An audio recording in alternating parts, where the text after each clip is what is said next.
c'est la colonie, une partie de la colonie de Macareux, qui est en train d'être colonisée par les petits pingouins. Donc une partie des macarons, c'est une particularité du colombier, c'est que normalement c'est un oiseau qui fait des terriers dans la partie meuble et des zones vertes, mais là on en a qui nichent dans le terrier, dans les qualités naturelles entre les pierres. Donc c'est assez intéressant.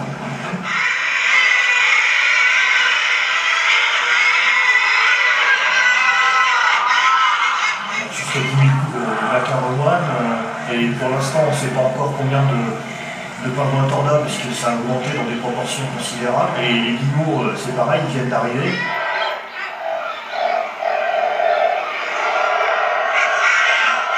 Mais c'est en expansion quand même. Hein. Ouais. Les populations sont en Oui, bien sûr, c'est en expansion, et c'est plutôt bon signe parce que ça prouve qu'il y a encore des ressources, il y a encore de la nourriture à trouver pour tous ces animaux.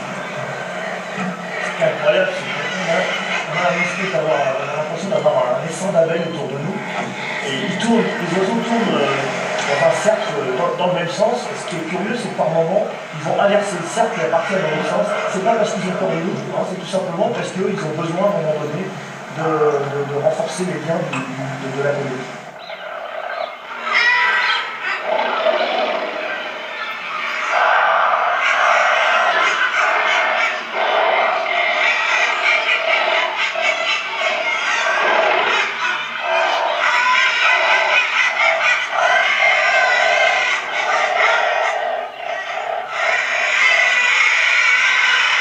On a du mal à imaginer qu'un site comme ça, avec sa richesse, ne bénéficie d'aucune protection et qu'il pourrait tout s'y passer.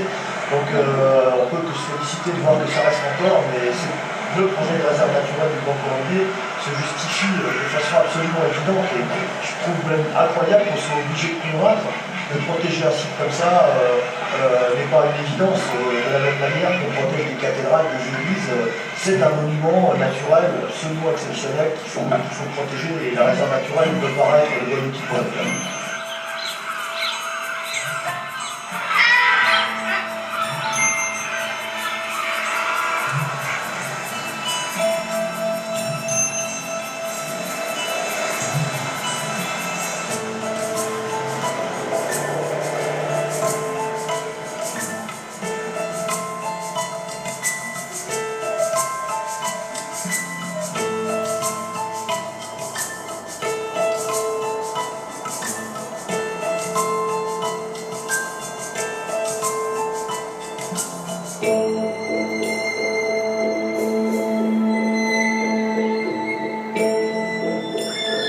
Roger Etcheberry peut se réjouir.